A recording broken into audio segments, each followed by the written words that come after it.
Clauses तक complete हुआ है ना?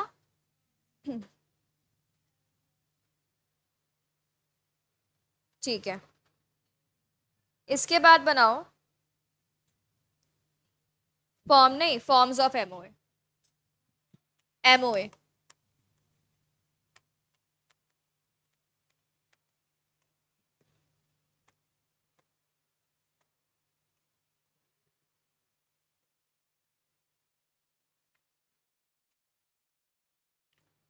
फॉर्म्स ऑफ एमओए में लिखो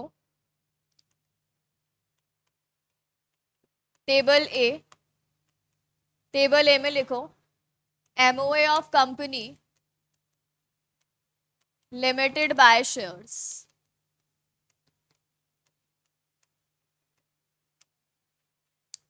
नेक्स्ट लिखो table B MOA of company limited by guarantee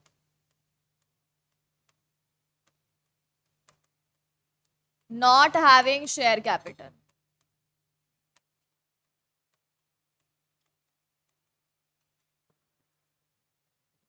इसके बाद में थर्ड लिखो table C MOA of company limited by guarantee having share capital.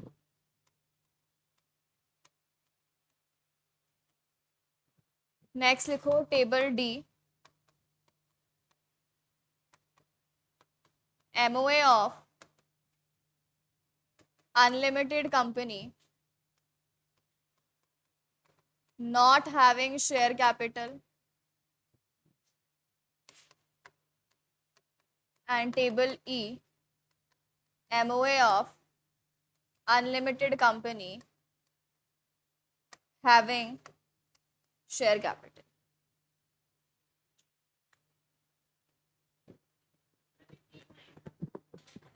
हाँ, पहले नॉट हैविंग फिर हैविंग, मतलब कंपनी चेंज हो गई, ऊपर लिमिटेड है नीचे अनलिमिटेड है।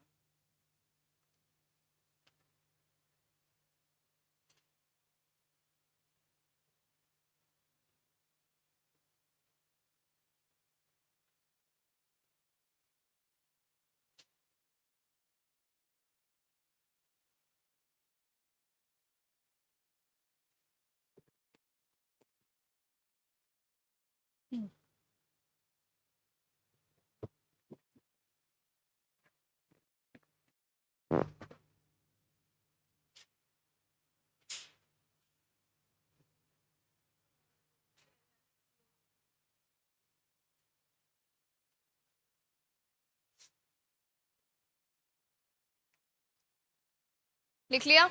देखो अब ये टॉपिक अपना क्या है, फॉर्म्स ऑफ एमओए। फॉर्म्स का मतलब यहाँ पे फॉर्मेट है। देखो कंपनी है, अब कंपनी आपको क्या बोलेगी, भाई हम तो क्यों बने हैं, बिजनेस करने के लिए बने हैं, हमें दिमाग ही नहीं लगाना है एमओए कैसे बनता है, आर्टिकल्स कैसे बनता है, तो आप तो हमें बना बनाया फॉर्मेट दे दो, हम तो कॉपी कर लेंगे। ठीक है, तो कंपनीज एक्ट ने क्या बोला, ठीक है हम तुम्हें एमओए का बना बनाया फॉर्मेट दे रहे हैं, तुम देख लो तुम कौन सी वाली कंपनी हो, और जो भी तुम कंपनी हो उस कंपनी के अकॉर्डिंग तुम अपना क्या ले लो, फॉर्मेट ले लो। अब जैसे देखो क्या बोला, अगर तुम कौन सी कंपनी हो, कंपनी लिमिटेड बाय शेयर्स, पढ़ा है ना अपन ने, शेयर्स और गारंटी। अगर तुम लिमिटेड बाय शेयर्स हो तो तुम्हारा फॉर्मेट कहाँ पे दे रखा है, टेबल ए। अगर तुम गारंटी वाली कंपनी हो, ठीक है, और गारंटी वाली में भी नॉट हैविंग शेयर कैपिटल, अच्छा याद है क्या, एनजीओ वगैरह होती है वो गारंटी के फॉर्म में बन सकती है ना, और अपन ने पढ़ा था कि उनको लगता है हमें डोनेशन मिल जाएगा तो अपन शेयर कैपिटल क्यों ही रखें, डोनेशन से काम चला लेते हैं। तो हो सकता है कि वो सिर्फ गारंटी वाली हो और शेयर कैपिटल उसमें नहीं हो, या फिर ऐसा भी हो सकता है कि उनको लगता है भाई डोनेशन अभी नए नए तो मिल नहीं रहे, तो एक बार तो हम क्या रख लेते हैं, शेयर कैपिटल। तो गारंटी वाली दोनों हो सकती है, मतलब नॉट हैविंग कैपिटल वाली भी हो सकती है और हैविंग कैपिटल वाली भी हो सकती है। तो देखो नॉट वाला ऊपर आएगा, ये याद रखना, नॉट वाला कौन सा है, बी, और बाकी पूरा सेम है, limited by guarantee, having share capital किसमें है, सी में, और लास्ट की दो किसकी है, अनलिमिटेड। अनलिमिटेड कंपनी ऊपर वही देखो क्या आ गया, नॉट हैविंग शेयर कैपिटल, और नीचे क्या आ गया, हैविंग शेयर कैपिटल। मतलब याद करना बहुत ईजी है, देखो पहले तो कैसे लिख लेना, पहले तो पूरा A to E लिख लेना, ठीक है, फिर लिख लो, देखो ए तो एकदम अलग है, ए कौन सी है, लिमिटेड बाय शेयर्स है ना, ए को तो एकदम अलग रख लो। अब देखो बी और सी कौन सी है, गारंटी वाली, और डी और ई कौन सी है, अनलिमिटेड लाइबिलिटी वाली, ठीक है। अब ऊपर आएगा नॉट, फिर आएगा हैविंग, फिर आएगा नॉट, फिर आएगा हैविंग, बस शेयर कैपिटल लगा दो सब में, ठीक है। सारे टेबल्स हो गए एमओए की, कोई डाउट इसमें? चलो अब एक नोट लिखो, हाँ ऐसे ही लिखना है अब एक नोट लिखो, a company can become subscriber to MOA of other company through its agent.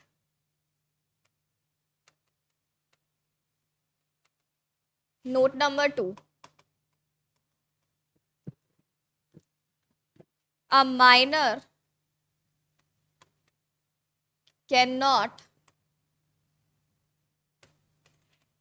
become signatory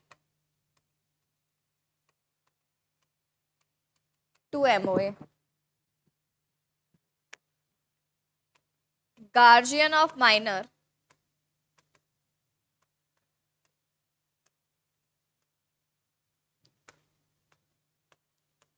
who subscribe to MOA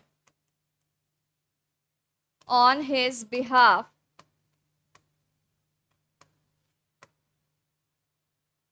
deemed to have subscribed in his personal capacity.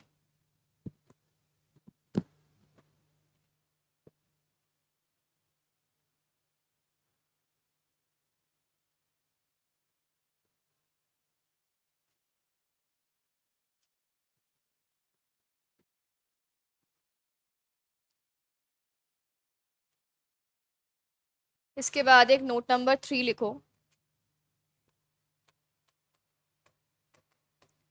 Companies Act, then MOA, and then AOA. That is MOA subordinate to Companies Act and AOA is subordinate to MOA.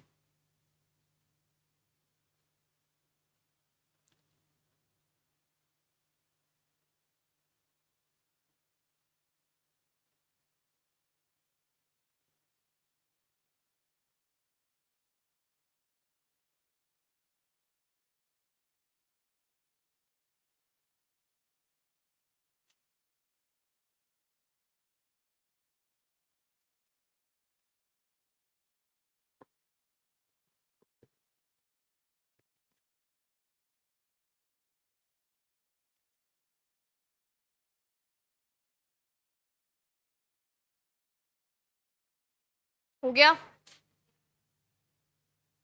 देखो हमने note number 1 में क्या लिखा है, अच्छा देखो हम क्या पढ़ते हैं कि कंपनी में मिनिमम मेंबर्स कितने होते हैं, 2 और 7, ठीक है। ये बताओ क्या एक कंपनी दूसरी कंपनी की मेंबर बन सकती है कि नहीं बन सकती है? एक कंपनी दूसरी कंपनी की मेंबर बन सकती है कि नहीं बन सकती? मेंबर बनने के लिए आपको शेयर खरीदने उस कंपनी के, क्या एक कंपनी दूसरी कंपनी के शेयर? बिल्कुल, क्योंकि पर्सन तो है ही ना, आर्टिफिशियल है तो क्या हो गया, बन सकती है। तो ये बोल रहा है एक कंपनी दूसरी कंपनी की मेंबर बन सकती है, और सब्सक्राइबर टू एमओए बन सकती है। क्या सब्सक्राइबर का मतलब यही तो है, शेयर खरीदना, बन सकती है। अब कंपनी के खुद के हाथ पैर मुंह तो है नहीं, तो वो सारा काम अपने एजेंट से करवाएगी। तो फर्स्ट वाले नोट में देखो यही बोला है, कंपनी कैन बिकम सब्सक्राइबर, वो भी किसके थ्रू, अपने एजेंट। अब वो चाहे अपने शेयर होल्डर को एजेंट बना ले या अपने डायरेक्टर को एजेंट बना ले, कर सकती है। अच्छा सेकंड बोला है माइनर, माइनर किसी भी कंपनी का सब्सक्राइबर टू एमओए नहीं बन सकता। क्यों? क्योंकि माइनर क्या होता है? Incompetent to contract. माइनर जो है वो बिलो 18 है, ऑब्वियस सी बात है। तो क्या माइनर कॉन्ट्रैक्ट कर सकता है? नहीं। और कंपनी के शेयर खरीदना अल्टीमेटली कॉन्ट्रैक्ट में एंटर होना ही है। तो माइनर क्या एक कंपनी के शेयर सब्सक्राइब कर सकता है? एमओए का सब्सक्राइबर बन सकता है? नहीं बन सकता अपने नाम से। लेकिन क्या वो ये काम अपने गार्जियन के थ्रू करवा सकता है? मान लो वो खुद नहीं कर रहा, उसके पापा ने कर लिया कि भाई मेरे बेटे के नाम पे मैं शेयर खरीद रहा हूँ, ठीक है, तो वो खुद के नाम से तो नहीं लेगा, बट पापा ले सकते हैं ना अपने बेटे के बेनिफिट के लिए, तो बोला ले सकते हैं। तो क्या बोला, अगर पापा लेते हैं ना अपने माइनर बेटे के बेनिफिट के लिए, तो माना तो क्या जाएगा सब्सक्राइबर, वो बेटा है कि पापा है? पापा है। पापा पापा, क्योंकि वो तो माइनर है ना। अब भले ही पापा अपने बेटे के लिए ले रहे हैं, बट क्या बोल दिया इसमें कि जो वो पापा है, मतलब जो वो गार्जियन है, वो ही माना जाएगा क्या चीज? सब्सक्राइबर। देखो लैंग्वेज पढ़ो। माइनर बन सकता है क्या? क्या वो बन सकता है सिग्नेटरी, मतलब क्या वो एमओए को साइन कर सकता है, सब्सक्राइबर बन सकता है? नहीं। बट क्या बोला, माइनर का गार्जियन क्या उसके बिहाफ पे सब्सक्राइब कर सकता है क्या? हाँ कर सकता है, लेकिन वो ही मान लिया जाएगा subscribe in his personal capacity. क्योंकि देखो कुछ भी दिक्कत आई तो माइनर तो हाथ खड़े कर लेगा, मेरे पास पैसा नहीं है, तुम उस पर केस कर लोगे? नहीं। इसीलिए हम पहले क्या बोल रहे हैं, हम तो किसको ही लायबल मानेंगे? गार्जियन। ठीक है। और देखो तीसरी चीज ये बोला है इसमें, देखो कंपनीज एक्ट में कोई भी चीज लिखी हुई है, कंपनीज एक्ट में जो लिखा हुआ है, एमओए उसको ओवरराइड नहीं कर सकता। क्या वर्ड बोला मैंने? ओवरराइड। ओवरराइड करने का मतलब है आप उससे महान बन के उसके एक्स्ट्रा कुछ नहीं लिख सकते जो कंपनीज एक्ट में लिखा हुआ नहीं है। जैसे कंपनीज एक्ट क्या बोलता है, हर काम लीगली करना है। कुछ भी इलीगल काम करने के लिए कंपनीज एक्ट बोलेगा नहीं। आपने एमओए में लिख दिया भाई हम तो क्या करेंगे, इलीगल काम करेंगे। कैसे? अगर हमें कोई पैसा नहीं देगा ना, तो एमओए में क्या लिख दिया, हम इसको गोली मार देंगे।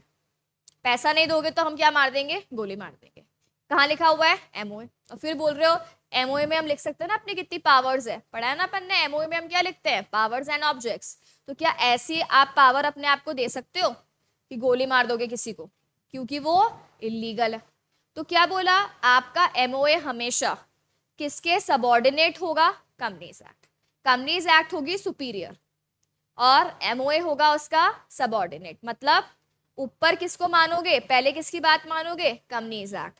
और उसके बाद किसकी बात मानोगे? एमओए की। और आर्टिकल्स तो सबसे गए भी थे, मतलब आर्टिकल्स एमओए से भी छोटे हैं। अब तुम इसको ऐसे याद रख लो कि जो अपना कंपनीज एक्ट है ना, ये तो है दादाजी, एमओए है पापा, और आर्टिकल्स है बेटा। तो चलती किसकी है घर में? अब ये मत बोलना दादाजी बुढ़े हो गए उनकी नहीं चलती, ऐसे कोई नहीं बोलेगा। तो चलती किसकी है? दादाजी की। उसके बाद पापा की। और सबसे कम चलती किसकी है? मतलब बेटा दोनों। आजकल तो उल्टा है वैसे, बट अपन अच्छे जमाने की बात कर रहे हैं, ठीक है। तो बेटा दोनों की बात मानेगा। मतलब सबसे सुपीरियर कौन है? Companies act. कंपनीज एक्ट के नीचे कौन आएगा? एमओए। और उसके नीचे कौन आएगा? मतलब एमओए को किसकी बात माननी है? Companies act. और आर्टिकल्स को किसकी बात माननी है? एमओए और कंपनीज एक्ट दोनों की। इसका मतलब अगर कंपनीज एक्ट में कुछ लिखा हुआ है और एमओए में कुछ और लिखा हुआ है, अलग अलग बातें बोल रहे हैं दोनों, किसकी बात मानोगे? कंपनीज एक्ट की। और एमओए में कुछ और लिखा हुआ है और आर्टिकल्स में कुछ और लिखा हुआ है, किसकी बात मानोगे? सेम बात बोल रहे तो बात ही नहीं आती, सेम ही बोला है सबने, अलग अलग बातें बोल रहे हैं, मतलब कॉन्ट्राडिक्ट कर रहे हैं चीजों को। तो जो सुपीरियर है उसकी बात मानो। तो ये सीक्वेंस याद रखना, companies act, MOA, then AOA. ठीक है, चलो अब बनाओ नेक्स्ट टॉपिक।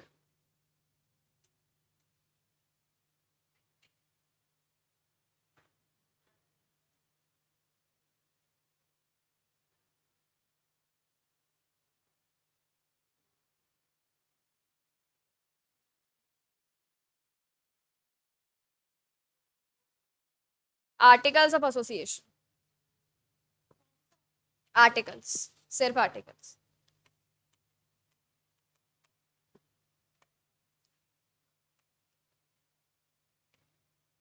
लिखो, इंटरनल रूल्स एंड रेगुलेशंस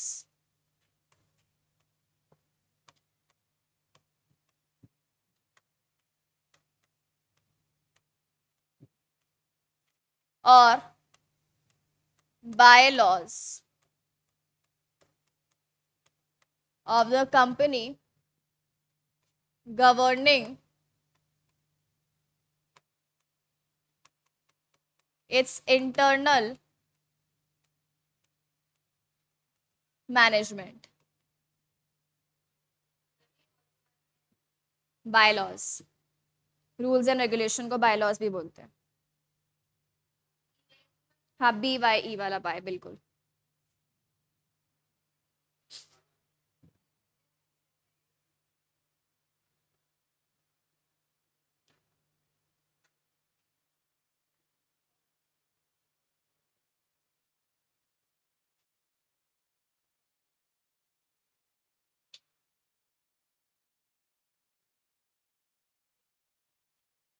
एक काम करो, इसका सेक्शन भी लिख लो.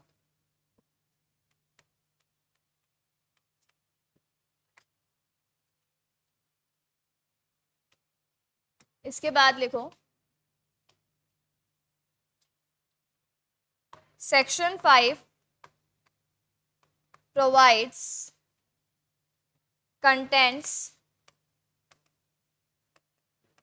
and model of articles.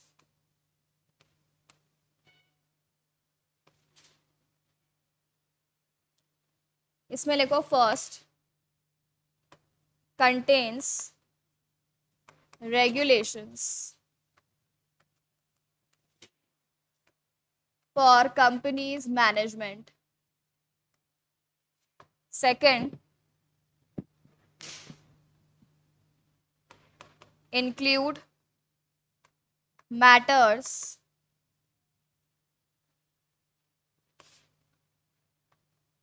as per rules and as necessary for management. Third, entrenchment provisions. Entrenchment provisions. Bracket में लिखना to protect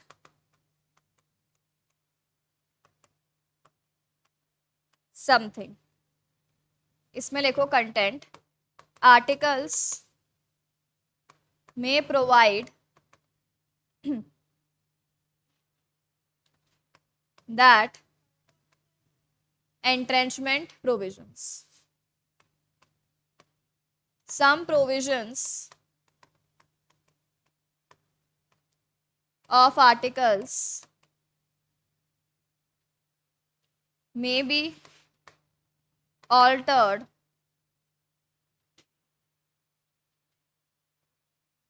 only if conditions or procedures are more restrictive.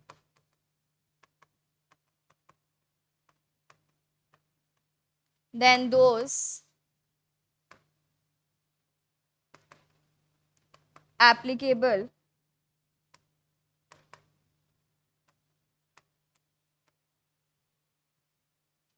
in case of SR. Next लिखो manner of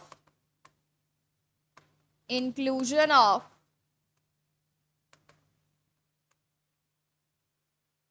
entrenchment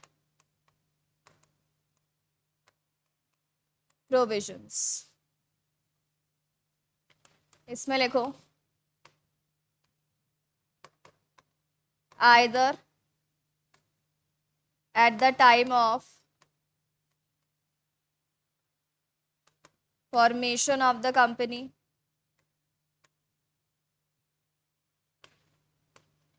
or by amendment in articles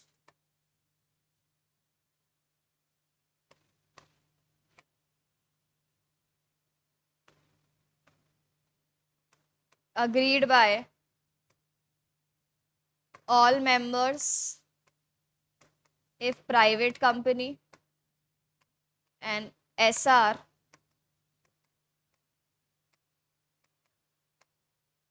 if public company.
मैंने बताया नहीं है क्या? Special resolution नहीं बताया गया पहले?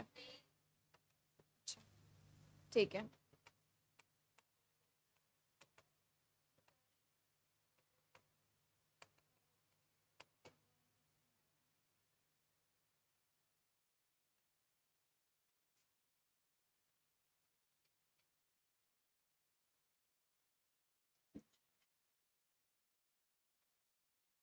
कोई ऑनलाइन नहीं है आज?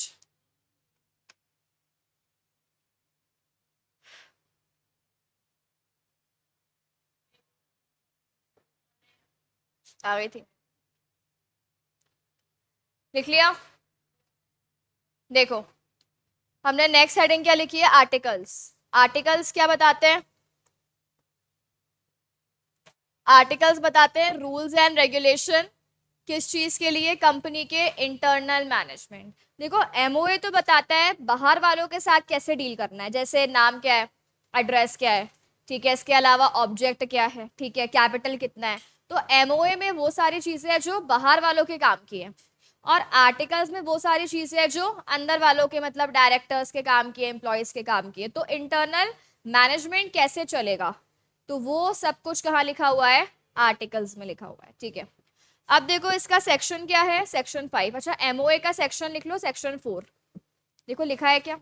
नहीं लिखा है तो लिख लो। एमओए का होता है सेक्शन 4 और आर्टिकल्स का होता है सेक्शन 5।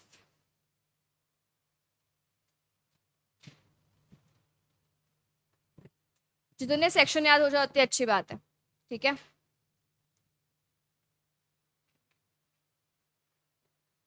अब देखो सेक्शन 5 में आपको क्या बताया है?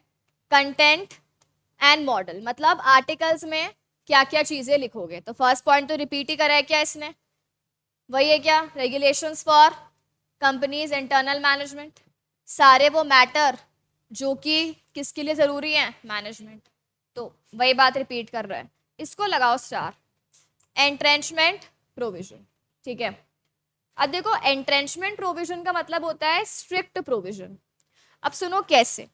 पहले तो एक चीज सुनो, कंपनी जो है, कंपनी में तुम्हें पता है ना, दो टाइप के लोग होते हैं, मेंबर्स और डायरेक्टर्स। मेंबर्स तो होते हैं ओनर्स और डायरेक्टर्स होते हैं मैनेजमेंट के लोग, ठीक है। अच्छा, अब कंपनी को डे टू डे मैनेजमेंट, मतलब डे टू डे रेगुलेशन कौन करते हैं? मेंबर के डायरेक्टर? डायरेक्टर। और मेंबर तो कभी कभी आते हैं, साल में एक ही बार आते हैं।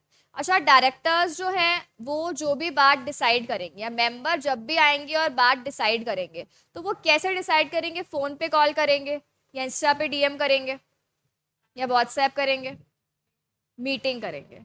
कंपनी में हर काम कैसे होगा? फॉर्मली। तो ऐसे नहीं है कि भाई सबको व्हाट्सएप कर दिया भाई, ऐसे करेंगे। मीटिंग होगी प्रॉपर। तो दोनों की क्या होती है? मीटिंग। मेंबर की मीटिंग को हम बोलते हैं जनरल मीटिंग। क्या बोलते हैं? General meeting. और डायरेक्टर्स की मीटिंग को हम बोलते हैं बोर्ड मीटिंग। क्या बोलते हैं? Board meeting. बोर्ड मीटिंग होती है डायरेक्टर, क्योंकि अपन बोर्ड ऑफ डायरेक्टर्स बोलते हैं ना, तो उससे आया बोर्ड मीटिंग। और मेंबर की मीटिंग को हम लोग क्या बोलते हैं? General meeting. ठीक है, अब सुनो, इसमें आएंगे। अब मेंबर मान लो 100 लोग हैं, ठीक है। अब 100 लोग हैं तो तुम एक बात बताओ, कोई भी हम मैटर डिस्कस कर रहे हैं, 100 के 100 लोग हाँ बोल सकते हैं क्या? एक ही चीज पे 100 के 100 लोग कभी रेडी होंगे, अग्री होंगे? नहीं। तुमसे पूछ ले कि किस टाइम पे बुलाना है तुम्हें, बताओ किस टाइम पे कंफर्टेबल हो आने के लिए, टाइमिंग बताओ। 8 से 2, 9 बजे कौन कौन रेडी है? 10 बजे, सुबह 5 बजे, शाम को 5 बजे। अच्छा, 9 या 10 या 8, मतलब ये टाइमिंग कंफर्टेबल है। अब तुम कितने से लोग हो, फिर भी 3 टाइमिंग दिए ना, दिए ना। तो कंपनी में 100 के 100 लोग एक ही बात पे एक ही टाइम पे अग्री कर सकते हैं क्या? प्रैक्टिकली पॉसिबल ही नहीं है। तो जब अगर तुम इस माइंडसेट से काम करो कि यार एक एक बंदा हाँ बोलना चाहिए, तो कंपनी में कभी काम हो पाएगा क्या? काम ही नहीं हो पाएगा। इसीलिए हम कंपनी में काम करवाते हैं मेजोरिटी से। अगर मेजोरिटी लोग हाँ बोल देंगे तो काम हो जाएगा, और मेजोरिटी लोग हाँ नहीं बोलेंगे तो काम नहीं होगा। अब मेजोरिटी भी 2 टाइप से होती है, एक होता है OR और एक होता है SR। OR का मतलब होता है ऑर्डिनरी रेजोल्यूशन, और SR अभी पढ़ा, स्पेशल रेजोल्यूशन। अब देखो, अगर कोई छोटी मोटे मैटर है ना, सिंपल बेसिक, तो हम बोलते हैं OR पास कराओ। OR पास कराओ का मतलब 100 लोग है ना, 100 में से मेजोरिटी लोग हाँ बोल देंगे। अब मेजोरिटी कितने से बनती है? 51%। तो 100 में से 51% लोग, मतलब 51 हाँ बोल देंगे, मतलब OR पास हो गया, मतलब डिसीजन यस है। ठीक है, उसे हम एक्ट की लैंग्वेज में क्या बोलते हैं? रिजोल्यूशन पास हो गया। तो अगर 100 में से मेजोरिटी लोगों ने हाँ बोल दिया तो हम क्या बोलेंगे एक्ट की लैंग्वेज में? OR पास हो गया, दैट इज ऑर्डिनरी रेजोल्यूशन। अब मान लो कोई बड़ा मैटर है जहां पे हमें ज्यादा लोगों की कंसेंट चाहिए, तो उसमें हम पास कराएंगे स्पेशल रेजोल्यूशन। इसमें कंसेंट चाहिए होती है 75%। कितनी चाहिए होती है? मतलब 3 टाइम्स। तो अगर 100 लोग हैं तो 75 लोग हाँ बोलेंगे, तब जाके वो काम होगा। ठीक है, और सिंपल काम है तो 100 में से 51% लोग हाँ बोलेंगे, तब काम होगा। अभी तुम्हारे इन डेप्थ इतना सिलेबस में नहीं है, पर क्योंकि वर्ड आया था तो इसीलिए अभी सिंपल याद रख लो, है ना, ऑर्डिनरी और स्पेशल। इतना समझ में आया क्या? अच्छा, अब तुम डिसाइड कैसे करोगे कहाँ पे OR आएगा, कहाँ पे SR आएगा? तुम डिसाइड कैसे करोगे OR करे कि SR करे? तुम मत करो डिसाइड, एक्ट डिसाइड करेगा। एक्ट में लिखा हुआ है कि भाई इस जगह पे OR पास करना है, इस जगह पे SR पास करना है। तुम पे छोड़ दिया तो तुम लड़ाई कर लोगे, ये तो छोटा मैटर है इस पे OR कर लो, ये बड़ा मैटर है इस पे SR कर लो। तो एक्ट ने हाथ जोड़ लिए, भाई तुम्हारे ऊपर तो छोड़ना ही नहीं है, हम लिख रहे हैं, हमने जो बोल दिया वो कर लेना। ठीक है, तो हमने बोला OR तो OR, हमने बोला SR तो SR। क्या OR और SR क्लियर है? ठीक है, चलो अब हम आते हैं एंट्रेंचमेंट प्रोविजन पे। किस पे आते हैं? Entrenchment provision. अच्छा, तुम लोगों मान लो, है ना, तुम लोगों को कल यहाँ पे सर आके बोले कि देखो, तुम लोग है ना पढ़ते तो हो नहीं, ठीक है, कोई भी बोले, अरे आ जाके बोले कि कोई से ही बोल ले, ओनर, कि तुम लोग पढ़ते तो हो नहीं, ठीक है, तो हमने डिसाइड करा है कि हम तुम्हें ना कन्वर्ट कर रहे हैं CS में। हम तुम्हें किस में कन्वर्ट कर रहे हैं? CS में। तुम्हें कोई CA नहीं करना है, चुपचाप बैठो, किस में कन्वर्ट हो जाओ? CS में या CMA में कन्वर्ट हो जाओ। ठीक है, अब मान लेते हैं तुम में से कुछ बच्चों को उन्होंने पैसे वैसे खिला के या कैसे भी करके पटा लिया, और 75% कंसेंट लेके SR पास करा दिया। मतलब तुम में से 75% बच्चों ने क्या किया? SR पास कर दिया, हाँ कर दो कन्वर्ट, हमारे वैसे बस की नहीं है, आप तो पैसे खिलाओ हमें, तो बस हम तो रेडी हैं। योगेश वोगेश खुश हो गया कि पैसे तो आ रहे हैं एटलीस्ट, अब मैं बंक करूंगा मस्त। ठीक है, तो ऐसे करके 75% बच्चों ने हाँ बोल दिया। अब ये बताओ जो 25% बच्चे रह गए उनके साथ गलत हुआ कि नहीं किया? 75 के हाँ बोलने पे तो तुमने सबको कन्वर्ट कर दिया, कल से CA की क्लासेस ही बंद हो गई। अब तुम्हें कहाँ बिठाया जा रहा है? CS वालों के साथ में। तो जिन्होंने हाँ बोला है वो तो चलो ठीक है, खुश है, बट जो 25% लोग मना भी तो कर रहे हैं उनकी तो आपने सुनी नहीं ना, क्योंकि एसआर पास हो गया, इसका मतलब डिसीजन तो ले लिया हमने। तो तुम बताओ क्या ये बहुत छोटी सी बात है? इतनी छोटी बात है क्या ये कि 25% लोग मना भी कर रहे हैं तो भाड़ में जाए? ये छोटी बात नहीं है। तो ये छोटी बात नहीं है, तो इसीलिए हमें एसआर से भी ज्यादा स्ट्रिक्ट होना पड़ेगा।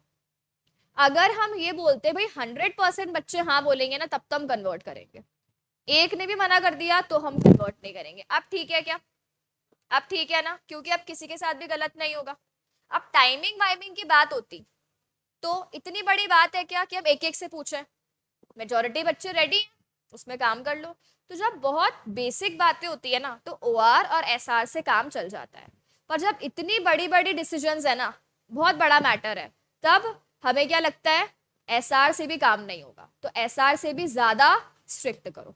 और वो ज्यादा स्ट्रिक्ट करने को हम क्या बोलते हैं? Entrenchment provision. तो हम अपने आर्टिकल्स में लिख देंगे भाई ये मैटर है, अगर हमें इस मैटर को चेंज करना है ना तो हम चेंज कब करेंगे? जब 75 से ज्यादा लोग हाँ बोलेंगे। अब चाहे आप उसको 100 लिख दो, चाहे आप 95 लिख दो, चाहे 90 लिख दो, तो एक्ट से स्ट्रिक्ट प्रोविजन डाल दो। एक्ट में तो कितना लिखा हुआ है? 75। और तुम्हें लग रहा है नहीं यार बहुत इंपॉर्टेंट मैटर है, तो एक्ट से स्ट्रिक्ट कर दो। उसको हम क्या बोल रहे हैं? एंट्रेंच। अच्छा, एक्ट में लिखा हुआ है 75, तुमने उसको कम करके 60 कर दिया, 60, चलेगा क्या? क्योंकि एक्ट में मिनिमम 75 है। एक बात बताओ, मिनिमम। तो अगर अपन 90 करेंगे तो मिनिमम 75 तो हो ही रहा है ना, 90 करने पे मिनिमम 75 तो हो ही रहा है ना। तो एक्ट को दिक्कत थोड़ी आएगी, उसकी बात तो मान ली हमने, तो ज्यादा ही मान ली। बल्कि तुमने तो कहा था 75 हाँ बोलने चाहिए, तुम्हें तो 100 हाँ बोल रहे हैं, तो 100 में 75 तो ऑटोमेटिक आ गए ना। बट तुमने 75 बोला है और हमने 60 बच्चों से हाँ बोलवाई, वो तो कम है ना। तुम कम कर सकते हैं क्या मिनिमम से? पर मिनिमम से ज्यादा तो कर ही सकते हैं। तो इसको हम क्या बोलते हैं? Entrenchment provision. ठीक है। और अगर आपको ये एंट्रेंचमेंट प्रोविजन मतलब स्ट्रिक्ट प्रोविजन डालने हैं ना, तो कब डाल सकते हो? या तो जब कंपनी बनी है, स्टार्टिंग में बनते डाल दो। बनते क्या डाल दो? कि भाई हम एक्ट से स्ट्रिक्ट हो रहे हैं स्टार्टिंग में। कभी कभी होता है हमें स्टार्टिंग में नहीं अक्कल आती, बाद में अक्कल आती है, कोई बात नहीं, बाद में डाल देना। दोनों ऑप्शन है, ठीक है। देखो क्या बोला है यहाँ पे,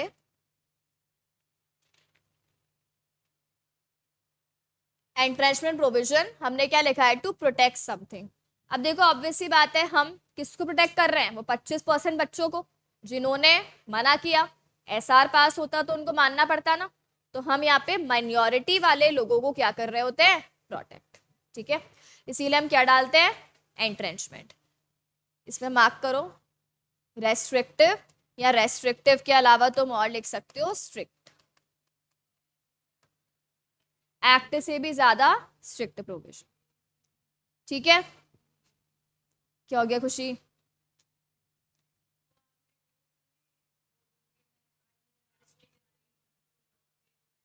यहाँ जयपुर में भी न्यूज आई थी, सेम ही ऐसी ही। तुम क्या बोलना चाहती हो?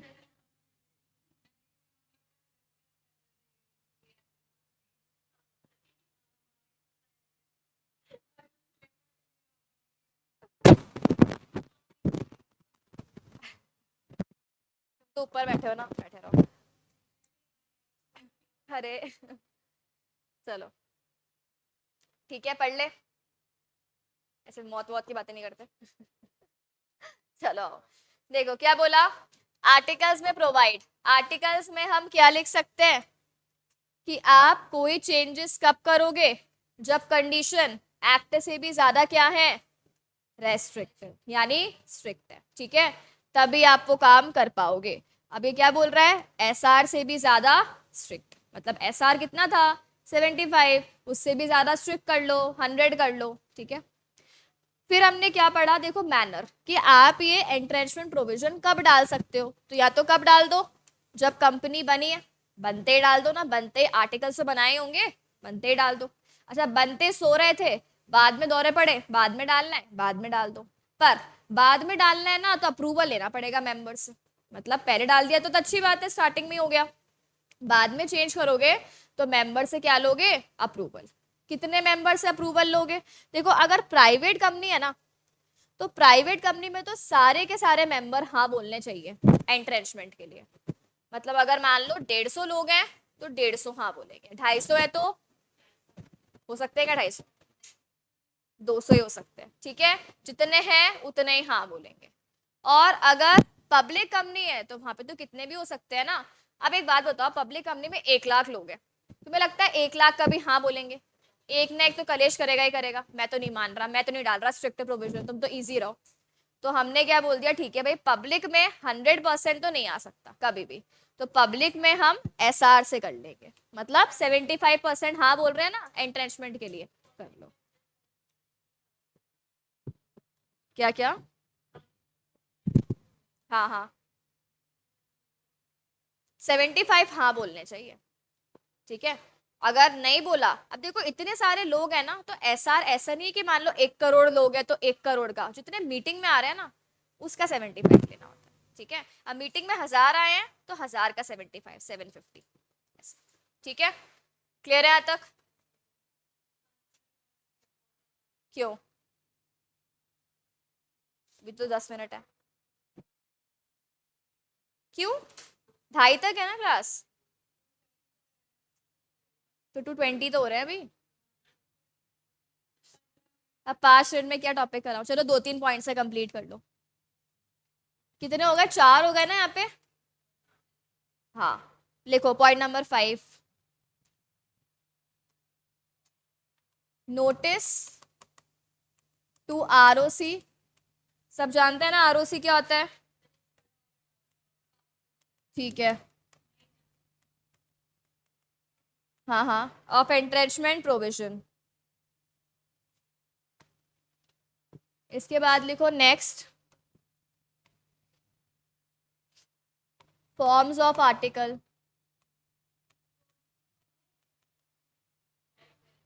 किससे पहले?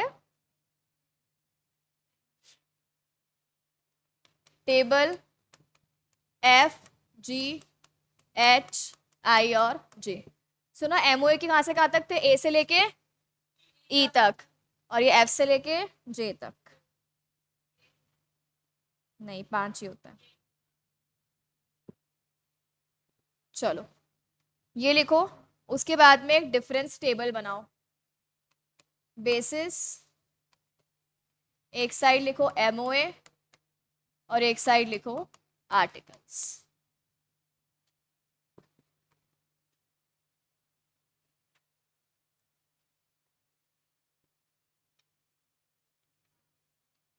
सबसे पहले तो मीनिंग।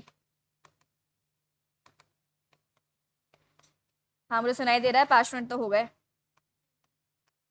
लिख लो, अब 2 लाइन है।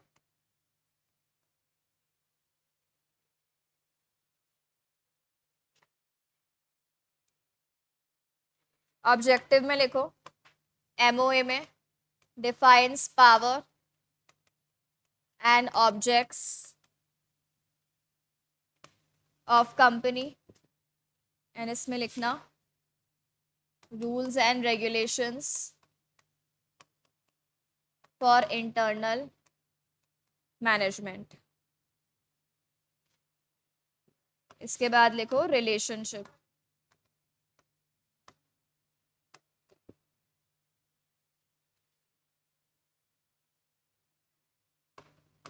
Between company and outsiders, between company and its members.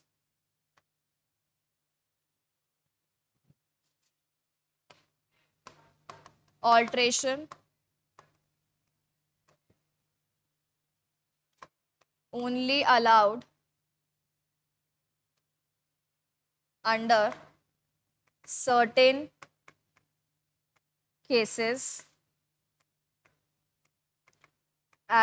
as per act, and also requires permission of RD और NCLT। और इसमें लिख लो bye SR।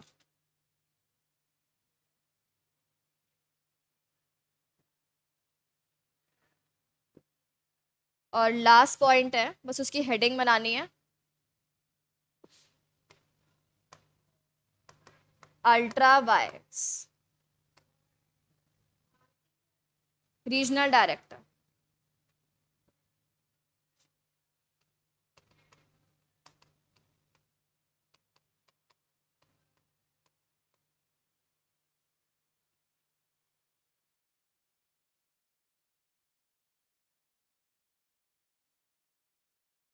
National company law tribunal. NCLT तो बताया ना मैंने पहले, सबको याद है क्या? क्या होता है बताओ एनसीएलटी। बस योगेश क्या होता है? योगेश क्या होता है एनसीएलटी?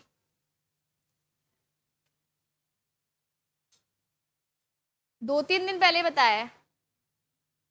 ट्राइब्यूनल, अरे कोर्ट, कोर्ट होता है ना, कोर्ट की जगह पे केसेस यहाँ पे कंपनीज एक्ट के जाएंगे ट्राइब्यूनल के पास, सेमी कोर्ट। जल्दी काम होगा, कोर्ट में तो डिले पे डिले आता है ना। लिख लिया? देखो सबसे पहले तो क्या बोला, एंट्रेंचमेंट प्रोविजन करोगे ना तो भाई किसको बता देना फोन करके, फोन नहीं करना है, नोटिस भेजना है। किसको? आरओसी को। और ये फॉर्म तो है ही, कहां से लेके कहां तक, एफ से लेके जे तक। अब देखो डिफरेंस दे रखा है किस किस के बीच में, एमओए और आर्टिकल्स। मीनिंग खुद लिखी लोगे, दोनों का लिखा है अपन ने।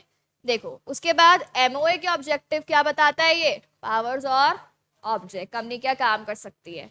और आर्टिकल्स क्या बताता है, वही rules and regulation for internal management. Same ही बात है क्या? देन ये अपन ने भी बात की रिलेशनशिप, एमओए बताता है कंपनी की बाहर वालों के साथ, ठीक है, तो कंपनी एंड आउटसाइडर। और आर्टिकल्स बताता है कंपनी एंड इट्स मेंबर, अभी बात की ना हमने। और उसके बाद ऑल्ट्रेशन का मतलब होता है चेंज। ऑल्ट्रेशन मतलब चेंज करना, किसमें, एमओए और आर्टिकल। देखो बड़ा कौन सा है, एमओए की आर्टिकल, तो एमओए को चेंज करना भी डिफिकल्ट है, आर्टिकल को चेंज करना सिंपल है। कैसे चेंज कर लो, एसआर पास करके। एमओए का चेंज करना डिफिकल्ट है, कभी कभी हमें परमिशन भी चाहिए होती है, किसकी, आरडी की। और आरडी कौन है, आरओसी का हेड। अपन आरओसी पढ़ते हैं ना, तो आरओसी के ऊपर हेड कौन है, आरडी। ठीक है, फुल फॉर्म क्या है, रीजनल डायरेक्टर। और एनसीएलटी क्या है, कोर्ट। ठीक है, कब चाहिए कैसे चाहिए अपने कोर्स में नहीं है, तो हमें बस इतना सा पढ़ना है कि परमिशन लगती है और आर्टिकल में परमिशन नहीं लगती। और ये अल्ट्रा वायर्स है ना, अपन एक टॉपिक पढ़ेंगे कल, उसके बाद ही पढ़ सकते हैं, तो 5-6 लाइन छोड़ देना इसके लिए।